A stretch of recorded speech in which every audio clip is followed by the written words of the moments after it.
사사기 1장 6번째 시간, 에브라임과 므낫세 지파가 베델을 치다. 에브라임과 므낫세 지파, 무슨 지파예요? 요셉 지파입니다. 요셉 지파. 그 전까지는 어느 지파 얘기를 했었죠? 네, 유다 지파 얘기를 했었죠? 네, 유다 지파. 오늘은 에브라임 지파와 므낫세, 즉 요셉 지파의 베델을 치는 이야기입니다. 자, 22절부터 26절까지 같이 읽겠습니다. 시작. 요셉 가문도 베델을 치러 올라가니 여호와께서 그와 함께 하시니라. 요셉 가문이 베델을 정탐하게 하였는데 그 성읍의 본 이름은 루스라. 정탐꾼들이 그 성읍에서 한 사람이 나오는 것을 보고 그에게 이르되 창하노니 이 성읍의 입구를 우리에게 보이라. 그리하면 우리가 내게 선대하리라 하며 그 사람이 성읍의 입구를 가리킨지라. 이에 그들이 칼날로 그 성읍을 쳤으되 오직 그 사람과 그의 가족을 놓아보내매 그 사람이 햇사람들의 땅에 가서 성읍을 건축하고 그것의 이름을 루스라 하였더니 오늘까지 그곳의 이름이 되니라. 아멘. 또 정탐꾼 얘기가 나옵니다. 맞죠? 정탐꾼 얘기가 나오는데 거기를 보니까 뭐 정탐꾼이 누구를 숨겨주고 집에서 왔는데 문을 잠그고 이렇게 있다가 뭐 변명을 해서 거짓말을 해주고 이렇게 해서 감춰줘서 뭐 바구니에 매달아 내린 것도 아니고 뭐 지붕 위를 건너가게 한 것도 아니고 그렇죠? 그냥 손가락으로 한번 이렇게 했다라는 얘기 아닙니까? 그죠? 손가락으로 한번 했더니 나도 살고 가족도 살게 됐다. 이런 얘기를 말하고 있습니다. 그러면 어쨌든 이렇게 우리가 지금 가나안 나머지 땅에 대한 정복 전쟁을 얘기를 할 때 또 그 전에도 계속해서 등장하는 지역의 이름들 중에 베델이라는 지역은 대단히 유명한 지역입니다. 그죠? 베델이라는 지역은 대단히 유명하다. 베델의 뜻은 뭐죠? 하나님의 집이란 뜻입니다. 하나님의 집. 어떻게 해서 하나님의 집이란 이름이 붙게 됐죠? 야곱이 누구를? 에서를 피해서 도망을 가다가 너무 힘들게 도망하다가 광야 어느 지역에 도착했다. 그래가지고 거기서 뭐를 했다고요? 돌베개를 내고 잠이 들었는데 거기서 하나님이 결국 꿈에서 먼저 나타나가지고 그래서 여기를 하나님의 집이다. 라고 얘기해요. 이제 좀 복잡한 얘기, 이제 긴 얘기는 이제 안 하고, 어쨌든, 그래서 하나님의 집이다. 라고 명명이 된 그 지역. 이 지역은 원래 이름이 어디라고요? 루스였더라. 이제 이렇게 표현하고 있습니다. 자, 아무튼 그렇습니다. 유다 지파에 이어서 이제 에브라임과 므낫세 지파, 즉, 요셉 지파도 아직 다 정복되지 못한 그 땅, 그 땅인 베델을 정복하러 이제 올라가고 있습니다. 이 전쟁이 시작되기 전에요. 근데 이 전쟁이 시작되기 전에 다시 말해서 베델을 치러 올라가기 전에 요셉 지파가 기도했다는 얘기가 나와요, 안 나와요? 우리가 올라가리까? 라고 맨날 기도를 하죠. 그죠? 그런데 이때 기도했단 말이 나올까요, 안 나올까요? 안 나오죠. 왜 안 나올까요? 왜 안 나와요? 기도를 안 해도 되니까요? 아니 알아서 하라고 그냥 하니까요? 그게 아니라 그 전에 유다가 먼저 올라가라 라고 얘기를 할 때 기도를 어떻게 했었어요? 누가 먼저 올라가리까 라고 얘기했죠. 그죠? 그러니까 이스라엘의 남은 땅에 대한 정복은 원래 하나님의 명령이에요. 원래 하나님의 명령이니까 그냥 가서 쳐야 되는 거예요. 그럼 명령했는데 다시 물어봐가지고 올라가요? 이렇게 얘기하는 거 말이 안 되죠. 그죠? 명령했으면 네 하고 올라가는 게 맞죠. 그죠? 그러니까 그 전에 하나님의 명령이 있었고 그리고 그 다음에 조금 지지부진했다가 그 다음에 나중에 이제 기도를 하다 보니까 유다가 먼저 올라가라 라고 얘기했잖아요. 그죠? 그럼 나머지 이는 어떻게 해요 이제?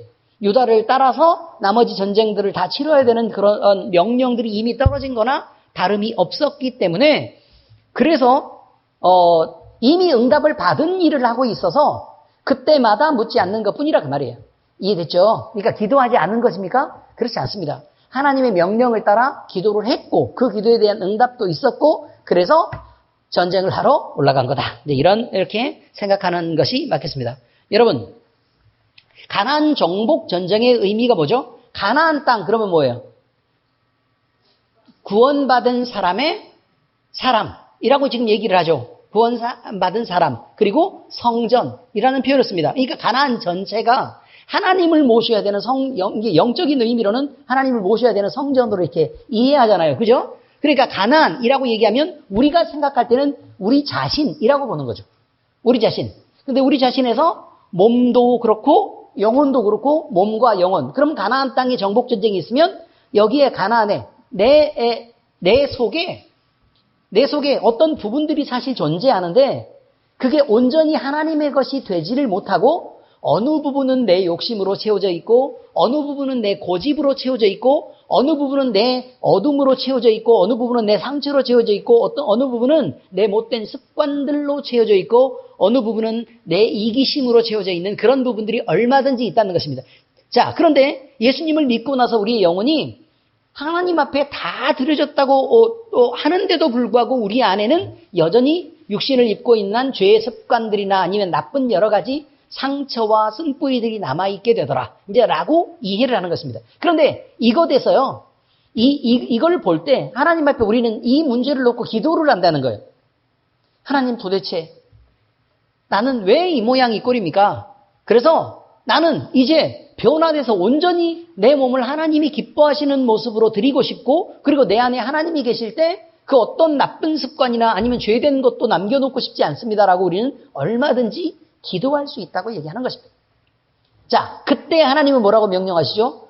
원래 네 몸은 하나님이 거하시는 성전이라고 얘기하지 않았냐? 그러니까 네 속에 죄된 모든 것들을 다 깨끗하게 그 호흡이라도 남기지 말고 죄에 대한 모습, 죄의 습관들 이런 모든 것들을 다 깨끗하게 정복하고 다 죽여야 한다라고 얘기를 하는 거죠.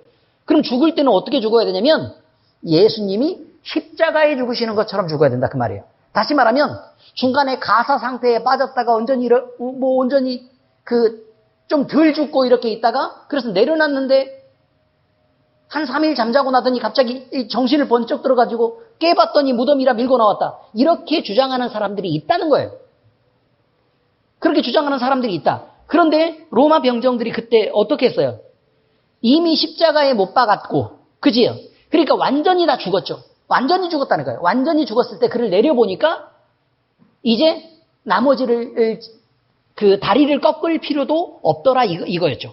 그죠? 그러니까 다리를 꺾을 필요도 없이 완전히 죽은 상태를 다 확인을 했다는 거예요. 그렇죠? 그리고 나서 완전히 죽은 예수님을 이제 아리마대 요셉이 데려다가 무덤에 장사를 하고 이렇게 하는 내용들이 나오잖아요. 그러니까 우리는 이거예요. 우리가 덜 죽었냐는 거예요. 덜 죽었냐? 그러면 여전히 예수 그리스도의 십자가와 함께하는 사람이 아니라는 거예요. 늘 우리는 갈라디아 2장 20절을 늘 마음에 늘 새기잖아요. 그죠? 뭐라고 얘기를 해요? 내가 그리스도와 함께 십자가에 못 박혔나니 이제는 내가 산 것이 아니요 오직 내 안에 그리스도께서 사시는 것이라. 이제 내가 육체 가운데 사는 것은 나를 사랑하사 나를 위하여 자기 몸을 버리신 하나님의 아들을 믿는 그 믿음 안에서 사는 거라고 얘기하고 있습니다. 성경은 그렇다는 얘기예요. 내가 온전히 죽지 않고요. 일부를 다 살려가지고 우리는 천국 가고 싶어 하는데 그러면 안 된다고요. 천국을 그냥 변화될 몸도 아닌 이 육신, 죄된 육신을 갖고 우리는 안 죽고 천국 가고 싶어 한다. 죄된 육신을 갖고 그대로 천국 가고 싶어 한다니까요. 그런데 성경은 분명히 얘기하죠. 죽어야 하나님 나라에 간다. 죽어야 하나님 나라에 간다. 그래 죽어야 된다고요. 그리고 죽지 않고 우리가 온몸이 변해서 하나님의 나라에 가는 사람도 있잖아요. 그러면 그때는 예수님이 재림하셨을 때 휴거당하는 사람들이 그냥 그렇다는 얘기고 우리는 세상을 그냥 사는 사람이잖아요. 그죠? 그때 한때요. 제가 젊을 때 그다지 내가 목숨에 대한 그런 애착이 별로 있었던 것 같지도 않는데 죽기가 싫은 거예요. 그래가지고 우리 주님이 빨리 오시기를 기다렸어요. 얼른 휴거돼가지고 내가 하나님 나라에 가려고. 그럼 안 죽어도 되잖아요. 그렇죠? 솔직히 저 같은 마음이 있는 사람 손 들어봐요.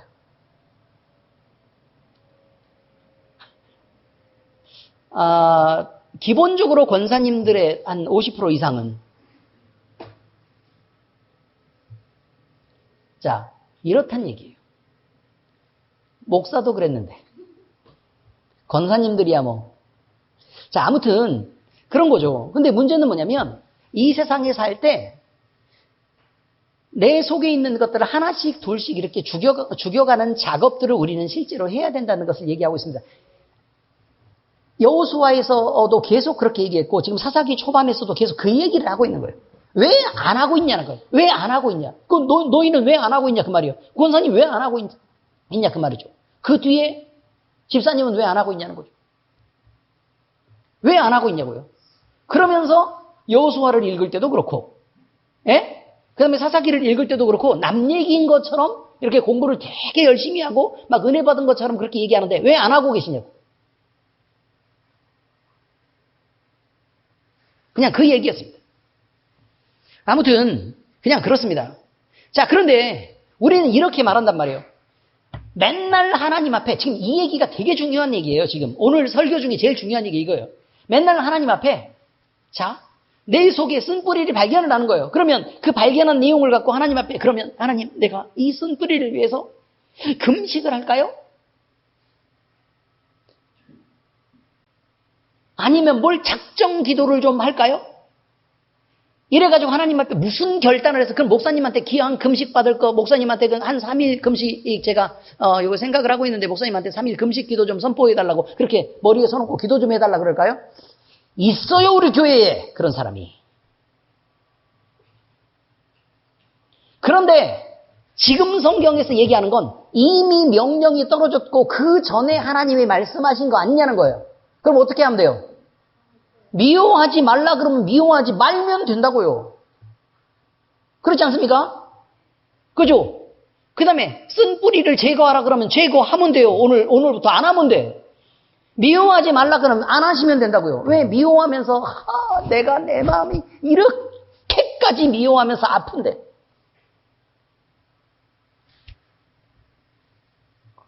아픈 걸 왜 하세요? 안 하면 되지? 그렇지 않습니까? 그 얘기하는 거예요 지금. 자, 우리는요 하나님이 명령하신 것에 대해서 그 다음에 기도하고 그냥 복종하면 되는 거예요. 그러니까 하나님이 원하시는 것은 아름다운 순종이에요. 그래서 순종이 제사보다 낫고 하나님 말씀 듣는 것이 수양의 기름보다 나으니 라는 표현을 쓰는 거예요. 하나님 말씀 듣는 것이 수양의 기름이 뭔 줄 아세요? 수양의 기름이 뭐예요? 양의 피는 뭘 의미해요? 생명. 그렇지 않습니까? 생명을, 기름은요. 예, 성령이고 생명을 의미해요, 또. 자, 그렇다면 수양의 기름보다 낫다는 것은 뭘 의미하는 거냐면 네 자신을 예배로 드리는 것을 의미해요. 너 자신을 예배로 하나님 앞에 내어드리는 것이 바로 뭐냐면 수양의 기름이에요. 왜냐하면 안수를 하고 수양을 잡잖아요. 그래 안 그래요? 그를 죽여서 번제로 드리죠. 그 의미가 뭐예요? 나를 죽여서 드립니다요. 자, 그 전에 그래서 뭘 해요? 안수를 하잖아요. 안수의 의미는 뭐예요? 나를 이쪽으로 옮깁니다, 이걸. 이해하셨어요? 나를 이쪽으로 옮긴다, 이런 의미예요. 그러니까, 자, 이렇게 우리가 우리 자신의 목숨과 생명을 들여서 드리는 예배보다 뭐가 낫다고요? 하나님의 말씀을 그냥 그대로 듣고 순종하는 것이 낫다고 하나님 분명히 얘기해요. 말도 안 듣는 것이 내 얘기를 해놓으니까 말도 하나도 안 들어. 그러면서 와가지고 거룩한 예배로 주여 이러면서 예배 시간에 그렇게 예배를 드린다 이 말이에요. 말들은 다 잘해요. 그렇지만 행동을 안 해요. 그래서 하나님이 질렸다고 얘기하지 않습니까? 순종이 뭐보다 낫다고요? 제사보다 낫다고요. 우리가 아무리 다른 예배로 별의별 걸 다 드린다고 얘기를 해도 순종하는 것이 제사보다 낫다고요. 순종하시라 이 말이에요. 순종하시라고. 순종은 무슨 말이에요? 하나님의 말씀이 선포되면 그 다음 그 말씀을 기쁨으로 받고 따르는 것을 뭐라고 얘기해요? 순종이라고 해요. 순종. 그래서 이해됐죠? 순종. 순종이 제사보다 낫고 하나님의 말씀 듣는 것이 수양의 기름보다 낫다. 이런 뜻을 우리는 잊지 말아야 된다는 것입니다. 자, 그렇습니다. 성경 말씀에 이미 있는 명령이 있습니다. 그러면 이것을 우리가 지킬까요 말까요를 물어야 돼요? 그냥 지키면 돼요? 그냥 지키면 돼요. 그러니까 예를 들어서 나 외에 다른 신을 내게 있게 말하라 라고 얘기합니다. 하나님 외에 다른 것을 신을 삼고 섬겨서는 안 되죠. 무슨 의미인지 아시겠어요? 자, 그러면 남편에게 잘하는 것은 하나님 외에 다른 것을 섬기는 것입니까? 안 섬기는 것입니까?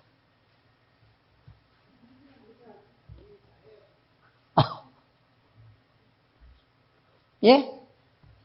여기서의 문제가 생겨요. 여기서 문제가 생기는 게 뭐냐면, 자, 내 생각을 따라 내 생각을 따라 남편을 섬기는 일은 그냥 하나님을 섬기는 일이 아니에요. 하나님과 반대되는 일이어서 싸우는 일이에요. 하나님과. 아시겠습니까? 누구의 생각을 따라 섬기는 일은요? 내 생각을 따라 남편에게 잘하는 일은, 그죠, 집사님?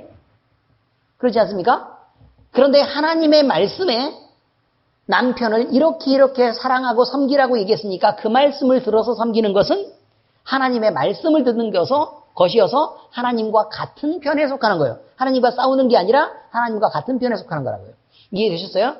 그러니까 남편에게 잘할 때도 어떻게 해야 된다고요? 내 판단에 따라서 잘하는 것이 아니고 하나님의 말씀에 순종해서 잘해야 된다. 이런 말이에요. 부모님께 효도하는 것은 어떻습니까? 내 맘대로 내가 정해가지고 하는 것은 예수님도 싫어하셨어요. 예수님도 싫어하셨어요. 근데 내 맘대로 하라고 가만히 냅둬봤더니 어떻게 했다고요? 부모님께는 인색하고 아낄 걸 다 아껴서 내가 하나님께 드린 바가 되었다라고 얘기를 한대요. 내가 주님 앞에 헌금 하나라고 우리 엄마 밥 한 끼 사줄 여유가 없게 되었다라고 얘기를 하면서 지가 밖에 나가서 우리는 밥 먹을 돈도 없어요. 그리고 나가서 카페 가서 친구 만나죠. 어디 옷 사입고 잘 돌아다니죠. 그래서 살이 막 비둥비둥 찌니까 밥은 안 먹고 막 샐러드 먹고 다니죠. 막 이런단 말이에요.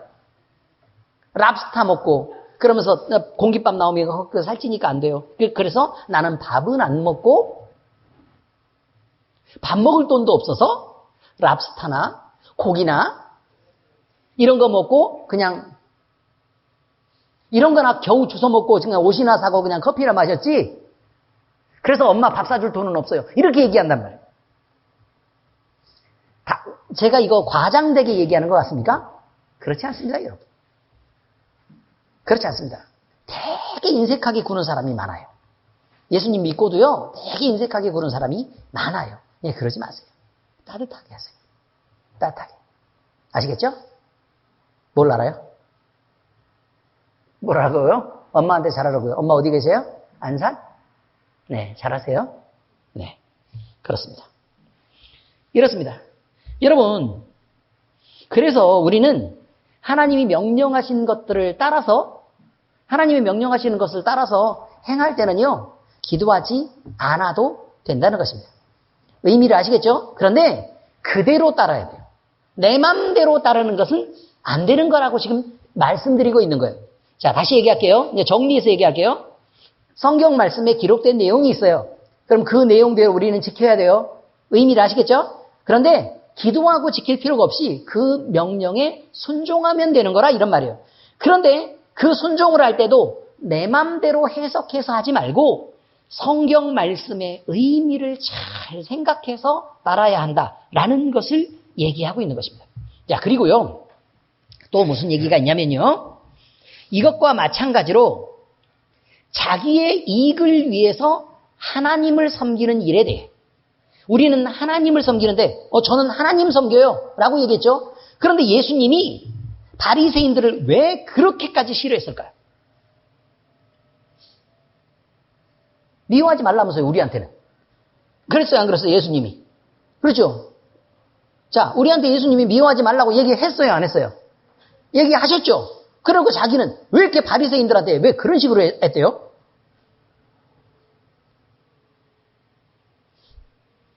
사탕이 어쩌다고요?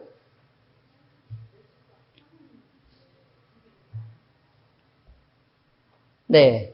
무슨 의미냐면, 무엇과 같은 거냐는 거예요. 무엇과 같은 거냐? 자, 그 계보를 따라서요, 하나님을 섬긴다고 했던 사람들이 있었다는 거예요. 시내산에서. 시내산 아래에서, 하나님의 산 호렙이 시내산을 의미하는 거예요. 시내산 아래에서 그들이 뛰놀았다는 거예요. 자, 왜 뛰놀았냐면 즐겁고 행복해서요. 즐겁고 행복해서. 왜 즐겁고 행복했을까? 하나님이 우리를 여기까지 인도해 주셨으니까 즐겁고 행복하다는 거예요. 그런데 문제가 생겼어요. 어떤 문제가 생겼냐면, 아니, 모세가 우리를 지금 여기까지 이끌어 왔잖아요. 우리를 여기까지 이끌어 왔는데 하나님을 만난다고 명령을 받는다고 시내산에 올라가더니 아니 수십 일이 지나도록 아무 소식이 없네. 전보라도 쳐야지. 그러지 않습니까? 그러니까 아론에게 찾아와서 뭐라고 얘기를 했어요? 우리를 위한 신을 좀 만들어달라라고 얘기했어요. 이게 무슨 말이냐면 모세를 바라보는 시각을 얘기한 거예요. 그들이 모세를 바라보고 있었을 때 뭐라고 바라봤냐면 하나님이 그 안에 임재 있는 하나님의 대리자로 본 거죠. 근데 물론 그 시각이 잘못된 건 아니지만 그들이 사람으로서의 모세를 보는 게 아니라 그냥 대단히 많이 신격화하고 있었다는 의미예요, 그게. 대단히 많이 신격화하고 있었다. 근데 왜 신격화하고 있었냐면 그들에게 유리했기 때문에 그랬다는 거예요. 유리했기 때문에. 그런데 모세가 사라지고 나자 우리를 이끌고 우리를 안전하게 할 누구도 지금 존재하지 않는다는 거예요. 그러니까 우리는 눈으로 보이는 누구라도 있어야겠다라고 생각을 한 거죠. 그 눈으로 보이는 누구가 뭐냐면 모세는 모세인데 아론은 하는 걸 보니까 모세 같진 않거든. 아시죠? 어떤 의미인지? 모세 같진 않았어요. 그러니까 우리를 위한 신을 만들라고 얘기를 한 거예요. 됐죠? 그래서 눈에 보이는 누구를 만들었어요? 하나님을 만들었어요. 다시요. 눈에 보이는 뭘 만들었다고요? 하나님을 만들었어요. 그런데 누구 형상의 하나님을 만들었어요? 송아지 형상의 하나님을 만들었어요. 이해가 되셨습니까, 이제? 자, 그 송아지는 금송아지가 아니고 그들이 생각하는 뭐였어요? 하나님이에요. 그들이 생각하는 하나님이라고. 이게 굉장히 중요한 거예요. 그들이 뭐라고 생각했느냐가 중요하다고요. 뭐라고 생각했다고요? 하나님이요. 그래서 뭐라고 얘기하는가 하냐면, 자, 이제 금송아지가 다 만들어졌잖아요. 귀고리도 갖고 목걸이도 다 빼가지고 막 금 녹여가지고 막 이렇게 돼 있는 금송아지를 만들었다는 거예요. 아니, 금송아지면 뿔 없나? 송아지인데? 어쨌든 이런 것들을 다 없이 하고 지금 여기서 이제 대단히 중요한 문제가 생겨요. 이 사람들이 뭐라고 생각했냐라는 것이 그들의 행동에 드러나죠. 그죠? 자, 어떻게 드러났어요? 뛰놀았어요. 그리고 나서 그 다음에 뭘 선포했어요? 여호와의 절일. 다시 말해서 여호와의 성의를 선포한 거예요. 거룩한 여호와의 날. 하나님을 향해서 우리가 예배하고 뛰놀자라고 얘기했던 거란 말이에요. 그래서 금송아지 앞에서 그들이 뛰놀았어요. 누구라고 생각하고요? 하나님을 섬긴다고 생각하고 그들은요 하나님에게서 떠난 적이 없어요. 미안하지만 금송아지를 섬겼다고 얘기하지만 하나님에서 떠난 적이 없어요. 문제가 뭐냐면 하나님은 원래 하나님이 계세요. 근데 그들은 그들을 위하는 신, 다시 말해서 자기 마음대로 조종하는 하나님을 생각하고 금송아지의 형상을 만들었다는 것뿐이에요. 다시 말하면 여러분도 하나님을 생각할 때 내가 생각할 때는 이래. 그리고 나를 위해서 하나님은 이렇게 해야 돼 라고 해서 금송아지를 만들어버리면 다시 말해서 하나님의 형상을 만들고 그렇게 조종하기를 원하면 내가 원하는 대로 하나님이 기도를 듣기를 바라고 내 소원을 듣고 내가 위험할 때는 언제나 내 편을 들고 내가 잘했든 잘못했든 늘 내 편을 들어서 내 적군들을 다 싸그리 잡아주기는 그런 하나님을 원한다면 여러분은 금송아지를 섬기는 거라고. 하나님이라는 이름으로 금송아지를 섬기는 거예요. 그들 역시 하나님이라는 이름으로 섬겼어요. 엄청 중요한 거예요. 제가 이 설교를 몇 번을 반복하고 있는지를 몰라요. 그런데도 불구하고 아직도 정신을 못 차리고 있다 이 말이죠. 아직도 정신을 못 차리고 있다. 자, 여러분, 근데 성경에요. 뭐라고 얘기를 하고 있는 거냐면 자기 유익을 위해서 신을 만들지 말라. 그 형상을 만들지 말라는 명령을 하고 있습니다. 맞죠? 그죠? 근데 그 동일한 하나님이 뭐라고 얘기해요? 내 처음 것을 들여 가장 귀한 것으로 하나님을 섬기라 라고 말합니다. 근데 이거요. 여호와 하나님을 섬기라고 얘기하고 그렇게 기도하라고 그러고 막 예배하라고 그러고 그러면 막 우리가 엄청 막 감동적이고 은혜 받고 막 눈물을 흘리고 이래요. 그런데 갑자기 네가 가지는 가장 소중한 것으로 하나님 앞에 드려라 라고 얘기하죠. 그럼 번쩍 정신이 들면서 돈이요? 이런 생각을 한다. 그리고 돈을 드리라 그러면요. 갑자기 위축되면서 무슨 놈의 교회가 돈밖에 몰라? 또 이렇게 돼. 여러분이 돈을 그렇게 소중하게 생각하니까 그걸 드리는 게 그렇게 갑자기 주눅이 드는 거예요. 그런 거라고. 자, 또 있습니다. 그리스도의 영광에 참여하기 위해서 고난도 함께 받아야 될지니라. 이렇게 말했어요. 영광에 참여하는 것은 우리가 마땅히 우리가 다 하죠. 몰라요? 얼마든지 하죠. 영광에 참여하는 것이야. 근데 고난도 함께 받아야 된다라고 얘기했더니 그럼 고난은 불편한 거예요. 그래서 지금 내가 가진 어려움이 있는 사람들은 특히 그래요. 특히 어떤 생각을 하는 거냐면 도대체 언제까지 이 고생을 계속해야 돼요? 라고 말해요. 언제까지 우리는 경제적으로 이렇게 어려워야 되고 이게 짓눌려야 돼요? 언제까지 나는 믿지 않는 남편 때문에 이렇게 고생을 하고 막 이렇게 해야 돼요? 언제까지 나는 이 직장에서 이렇게 미움받고 이렇게 싸우면서 이렇게 살아야 되는 거예요?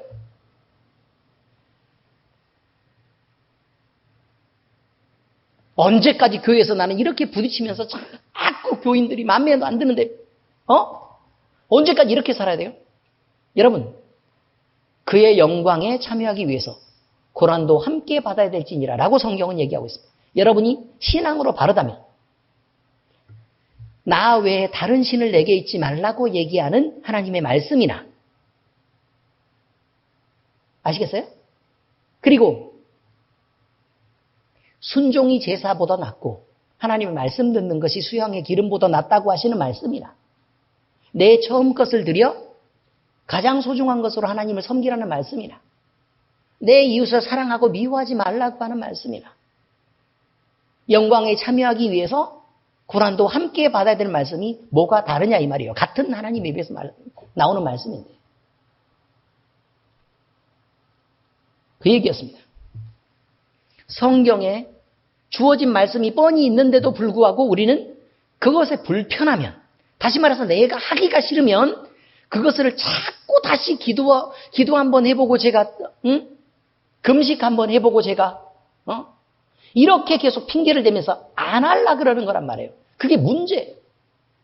여러분 순종하시기 바랍니다. 순종하셔야 됩니다. 하나님은 한 분 하나님이십니다. 그러므로 영원히 변치 않는 하나님은 예전에 대답했던 것이나 지금 여러분이 금식 죽으라고 해서 한 40일 금식해서 굶어 죽을 것 같을 때 대답하시는 하나님이라 동일한 하나님이시라는 것을 잊지 않으시면 굳이 굶을 필요 없다는 것입니다. 아멘? 네, 그렇습니다. 결단하면 되는 것입니다.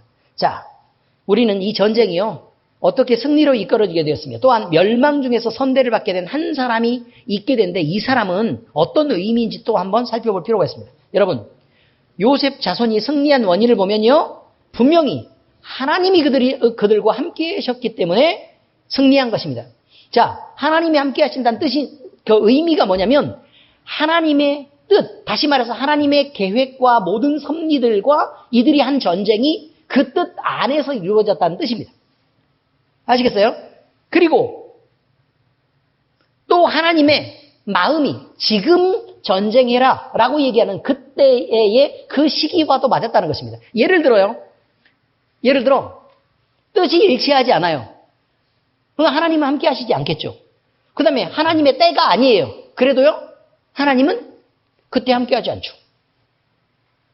그러니 그 두 가지를 분명히 물어야 돼요. 우리는 기도할 때 뭐 복잡하게 기도할 필요가 없어요. 날마다 새벽에 한 40일 나와가지고 40일 새벽 기도해가지고 하나님 앞에 무엇을 드러내라 라고 얘기하지 말고 저는 간단하게 말씀드릴게요. 1분이면 40일 기도를 충분히 커버할 수 있어요. 첫 번째, 뭐라고 물으시면 되는 거냐면, 하나님, 제가 품고 있는 이 뜻이 하나님의 뜻과 같습니까? 라고 얘기하는 거 첫 번째 질문을 하시면 돼요. 그리고 나서 거기에 대해서 우리가 잔잔하게 하나님을 기다리면서 그 응답을 드리면 된다고. 자, 두 번째, 이렇게 해놓고 나서요, 두 번째는 그러면 지금 할까요? 라고 물으시면 돼요. 아시겠습니까? 그 둘이면 돼요. 그 두 가지면 끝난다고요. 나머지는 더 길게 할 필요가 없어요. 지금 할까요? 그래서 yes 라고 얘기하면 어떻게 하면 돼요? 하면 돼요. 지금 하면 된다고요. 내가 지금 승질이 나서 막 죽을 것 같단 말이에요. 예배를 나오고 있는데 내 남편이 잔소리를 그렇게 해가지고 마음이 너무 상했어. 그래서 하나님 앞에 기도하는 건 두 가지면 된다고요. 하나님, 어떻게 하면 돼요? 그럼 결국 우리의 감정은 그걸 용납을 못해도 우리의 머릿속에서는 하나님의 말씀이 떠올라서 용서해야지 라는 걸 분명히 우리는 듣게 돼요. 그렇지 않습니까? 내가 이 인간을 그러면 용서하는 게 하나님의 뜻인가? 아니면 여전히 미워하는 게 하나님의 뜻인가를 다시 생각해봐도 뭐가 뜻이에요? 용서하는 게 하나님의 뜻이에요. 그러니까 우리 허영희 집사는 그렇게 와가지고 용서해가지고 와서 거룩한 예배를 항상 드릴 수 있는 거 아닙니까? 자, 용서하는 게 하나님의 뜻이에요. 근데 도저히 용서가 안 돼. 그래가지고요, 예배 끝나고 한 저녁 때쯤이나 나는 용서를 하고 싶은데 두 번째 질문은 하기는 해야 되잖아요. 그죠? 두 번째 질문은 뭐 해야 돼요? 지금 할까요? 라고 질문하시라고요. 지금 할 거예요. 하나님은 뭐라고 대답하실 것 같아요? 지금 해야지. 그래야 예배 드리지 너도. 그렇지 않습니까? 아무리 억울해도 어떻게 하셔야 된다고요? 펑펑 울면서라도. 내가 억울해서 죽을 것 같아서 펑펑 울면서라도. 그러면 하나님 지금 용서하죠. 뭐.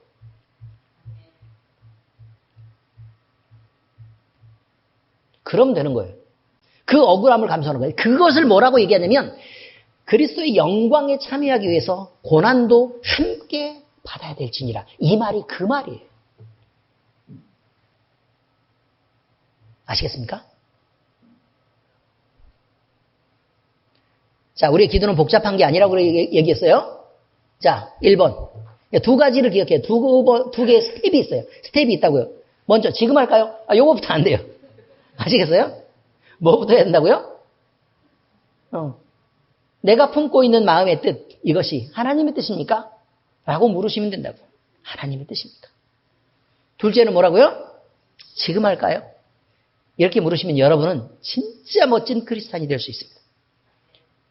이때 하나님의 말씀하셔도 고집스럽게 버티지 마세요. 두들겨 맞는 수가 있으니까. 아멘? 네. 그래서 순종하시라. 이렇게 말씀드리는 것입니다. 그래서 순종하시라. 그래서요, 하나님의 뜻이었어요. 올라가서 전쟁하는 것은 누구의 뜻이었다고요? 하나님의 뜻이었습니다. 그리고 지금 할까요? 그래, 지금 올라가야지. 그래서 올라간 것입니다. 그래서 그때 하나님이 함께 하셨다, 이 말이에요.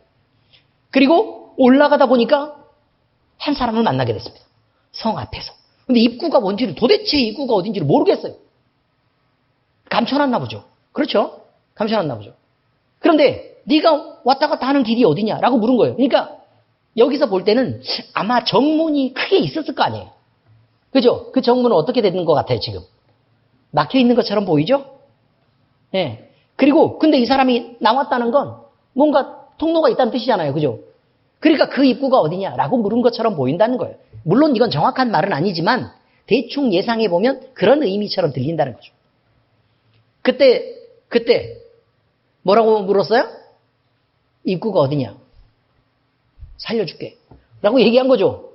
그죠? 그러니까 어떻게 했어요? 반대쪽을 보면서 이쪽을 이렇게 가리켰다 이거죠. 그래서 살아났다는 거예요. 근데 여기서 중요한 사실이 있어요. 왜 그 입구를 열어두게 하셨을까요? 왜 그 입구를 열어두게 하셨을까요? 이스라엘 전쟁에서 지금 밀고 들어오고 있잖아요. 그래요, 안 그래요? 그죠? 근데 그 입구를 열어두면 돼요, 안 돼요? 막았어야죠. 막았어야죠. 그리고 왜 한 사람이 밖에 나와 있었을까요? 이건 우리가 상식적으로 생각해봐도 전쟁에서 지금 한꺼번에 밀고 들어오고 있는 판에 밖에 지금 나오면 돼요, 안 돼요? 안 되죠. 이것을 뭐라고 얘기하는 거냐면 여호와 이레라고 말하는 거예요. 하나님이 이것을 예비하셨다는 거예요. 그러니까 결국은 이제 우리는 이스라엘 백성 입장에서 생각을 할 때, 이스라엘 백성 입장에서 생각할 때는 하나님이 이것을 예비하셔서 우리에게 이런 싸움에서 승리를 주셨구나라고 그냥 얘기할 수도 있겠지만, 그런데 그와 그 가족이 구원받은 사람의 입장을 다시 생각해 보기로 하자 이 말이에요. 나는요 못 모르고 밖에 나왔어요. 못 모르게 밖에 나왔어요. 그런데 살 길이 생긴 거예요. 안에 들어가 있어서 가만히 있었으면 그냥 죽었겠죠.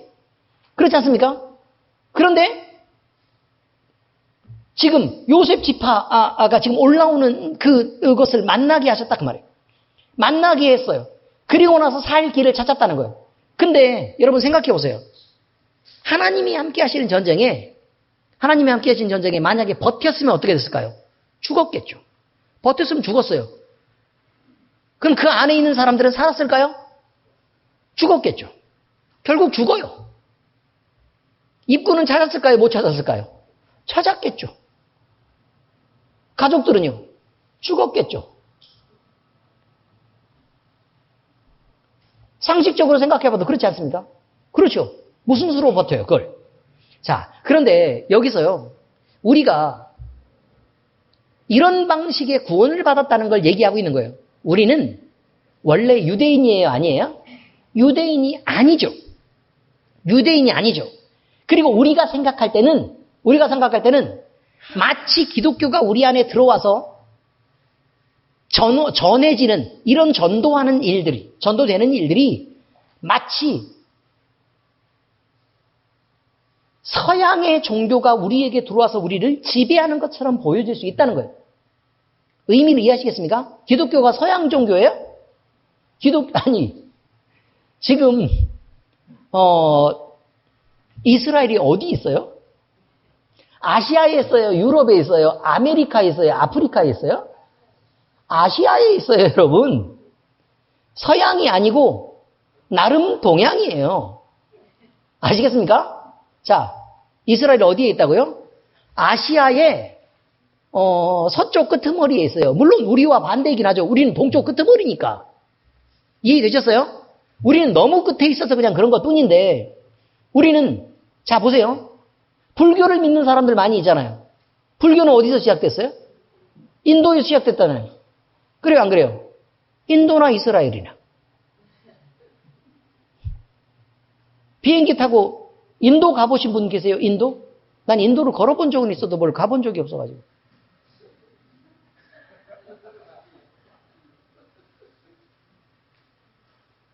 그럼 이스라엘은 가보신 분이 우리 송태지 전사님. 아유, 난 사람이에요. 여러분, 그래서요, 우리가 얘기를 할 때, 자, 불교를 믿는 사람들도요, 우리 전통 종교라고 계속 얘기를 하지만 사실 아니라는 걸 알아요. 중국 쪽에서 전래됐다는 것도 알고 있고, 그렇지 않습니까? 전래됐다는 걸 알고 있고, 그 시작이 어디라는 것도 알아요. 인도라는 것도 다 안단 말이에요. 그래서 만약에 여행을 가고 싶으면요, 불교, 전 세계적으로 퍼져 있는 그 인도 쪽으로 막 이렇게 가가지고 인도나 아니면 거기 스리랑카 막 이런 그 다음에 또 어디 좀 막 이렇게 탑이 막 이렇게 돼 있는, 예? 태국은, 미얀마. 막 이런 데 가고 싶어 해요. 그렇지 않습니까? 그런 데 가고 싶어 한다고요. 그리고 나서 막 거기 보면 웅장하고 엄청 좋다. 막 이렇게 얘기한단 말이에요. 결국요. 똑같아요. 똑같다고요. 뭘 우리나라 토속 종교를 믿는 것처럼 그러세요. 토속 종교를 믿으려 그러면 샤머니즘에서 막 돌을 큰 바위에다 절하고 막 그런 거 근데 그렇게 절을 하다 보니까 거기에 귀신 말고는 특별히 큰 신이 있는 것 같지는 않죠. 그렇지 않습니까? 그러니까 그걸 계속해서 섬기는 건 좀 입장이 곤란하고 좀 대단하게 좀 큰 신을 좀 섬기고 싶은데 맨날 내가 섬기는 건 잡신이고 귀신이다 보니 뭐 별것도 없고 그래서 입장이 곤란해졌다. 이런 거죠. 여러분 알고 보면요. 대단히 민족적인 거 아닙니다. 그러면 단군교를 한번 섬겨봐야 되겠다. 그리고 단군교를 섬기라고 했더니 아니 생긴 지 몇 년 돼도 안 했어요 또. 그렇지 않습니까? 단군교가 조선시대에 있었어요 없었어요? 없었죠. 대한제국시대에는 있었어요 없었어요? 없었죠. 일제치하에서는 있었어요 없었어요? 없었어요. 6.25 끝나도 없었어요. 생긴 지 오래되지 않았어요. 단군교요. 오래되지 않았어요. 아무튼 그냥 그렇다는 뜻입니다. 그러니까 오래되지 않았는데 그러면 사람이 만든 게 너무 뻔하지 않습니까? 그러니까 또 그걸 섬기기는 또 그렇고 결국 여러분 참신을 찾아서 섬기는 게 맞습니다. 참 하나님을 찾아 섬기는 게 맞습니다. 만약에 그것도 거짓이라면 그 신이라도 섬기지 않는 게 맞습니다. 이것을 얘기하고 있는 것입니다. 여러분 우리 각자와 우리 교회는 하나님의 뜻을 따르고 섬기는 자가 되어야 됩니다. 기도할 때 자기 주장을 드러내는 사람이어서도 안 돼요. 왜? 진짜 하나님을 섬기는 사람이 자기 마음대로 신을 만들어 섬겼어야 되겠습니까? 하나님의 뜻이 뭔지를 물어야 돼요. 그리고 그 뜻을 자기의 뜻을 관철시키려고 하나님 앞에 매달려서 발버둥 쳐서도 안 돼요. 그 괴로움이 될 뿐이에요. 하나님이 들어주지도 않아요, 어차피. 그러니까 하나님의 뜻이 무엇인지를 묻는 것이 중요하다. 그리고 뭘 해야 된다고요? 그 다음에 우리가 얘기할 것은 순종을 위해 지금입니까? 라고 물어야 된다는 것을 잊지 마시기 바랍니다. 야고보서 1장 21절, 22절 같이 읽겠습니다. 시작.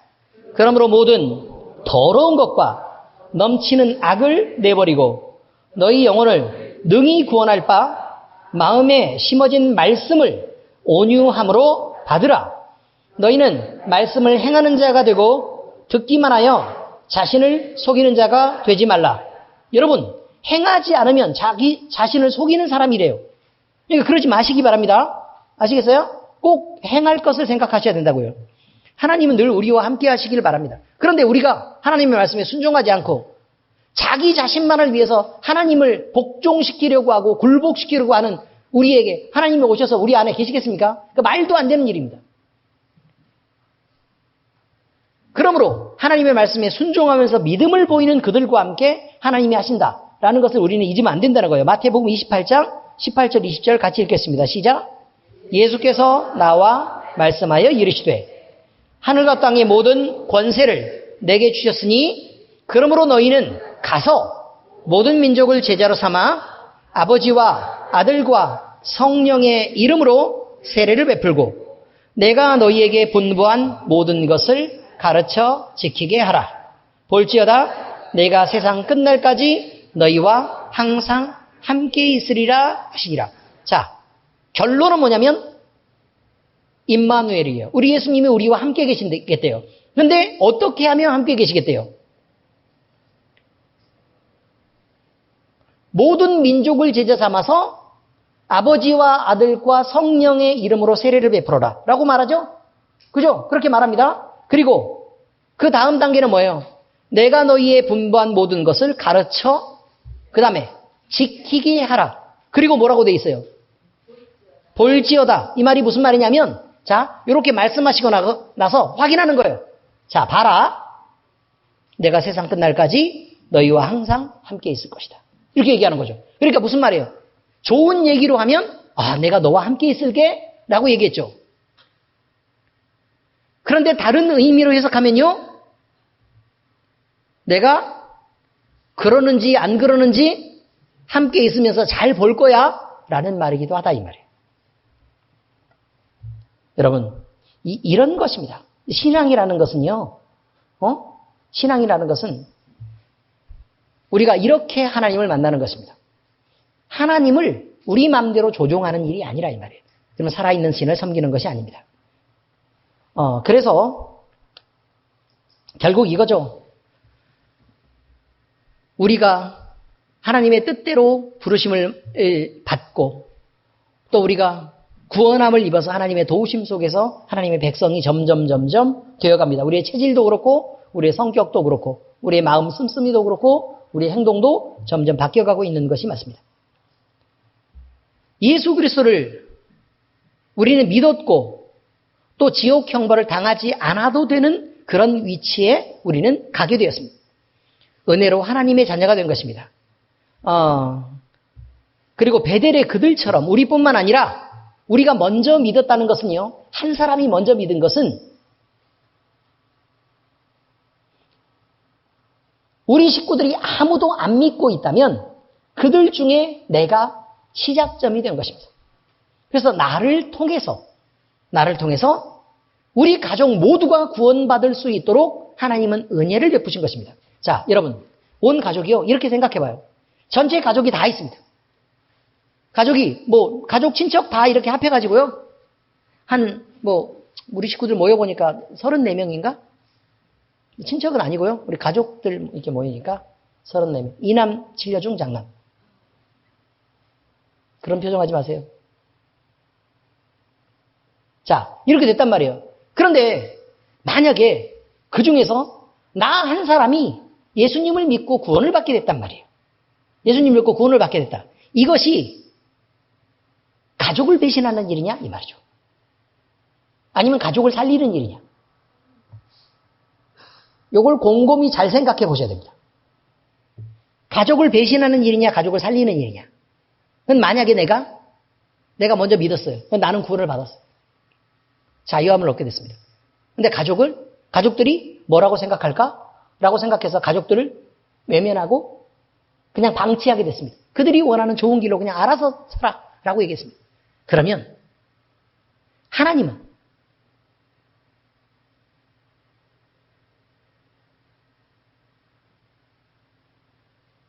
우리 가족 전체 중에 나에게 먼저 불을 붙이셨는데 우리 가족들을 다 죽이도록 나 혼자 불타고 꺼진 것입니다. 여러분, 잘하고 있는 것일까요? 생각을 잘하셔야 됩니다. 모두가 죽어가는 것을 방치하고 그대로 있는 것은 안 됩니다. 그래서 그렇게 말합니다. 사도행전 16장 31절 이르되 자, 그 다음을 읽으시면 됩니다. 시작. 주 예수를 믿으라. 그리하면 너와 내 집이 구원을 받으리라 하고 이렇게 되어 있습니다. 우리는 영혼 구원의 측면에서요. 우리가 먼저 믿은 것이 사실 감사해야 됩니다. 우리가 맨 마지막에 믿는 사람이 아니고 먼저 믿은 것이 하나님 앞에 참 감사할 일입니다. 왜냐하면 내가 먼저 믿은 것 때문에 우리 가족 전체가 살림을 입기 때문에 그렇습니다. 나 때문에 산다면 나는 그들에게 얼마나 좋은 선한 영향력을 끼치고 있는지 우리가 생각을 해볼 필요가 있습니다. 그러므로 예수 믿는 것, 집안에 가가지고 다 제사 지낼 때 나 혼자 예수 믿는 것, 그 부끄러워하지 마세요. 당당한 일입니다. 그래서 그들이 진짜 어려워졌을 때 내가 예수 믿는 것이 분명하고 또 그들에게 정말 따뜻하게 잘하고 사랑을 베푼다면 제사는 지내는 일 그런 거 말고요. 사랑을 베풀고 따뜻하게 잘하면 진짜 어려워져서 영혼의 소망이 없는 그때에는 다른 사람에게는 안 묻고 반드시 여러분에게 물을 것입니다. 그래서요. 이스라엘 백성들이 베드로하고 요한에게 물었던 것처럼 그러면 우리가 어떻게 했으면 좋겠냐? 주 예수를 믿으라. 그리하면 너와 내 집이 구원을 얻으리라. 라고 선포할 수 있게 되는 일이 여러분에게 있을 것입니다. 이런 축복이 우리 모두에게 있기를 우리 주 예수 그리스도의 이름으로 축복합니다. 오늘도 하나님이 함께 하심으로 능력 있는 주의 종들로 모두 다 쓰이시기를 예수 그리스도의 이름으로 축원합니다. 기도하겠습니다. 하나님 아버지 감사합니다. 우리로 먼저 믿게 하셨고 또 우리를 주의 종으로 살게 하셨습니다. 순종이 제사보다 낫고 하나님 말씀 듣는 것이 수양의 기름보다 나은데 우리는 늘 듣기만 하지 행하는 자가 되지 못해서 늘 거짓스럽게 또 하나님을 모독하는 자가 되어왔습니다. 그러나 아버지 하나님 이제 이 순간 이후로는 우리는 듣는 자가 되기보다 듣고 행하는 자가 되기로 결단합니다.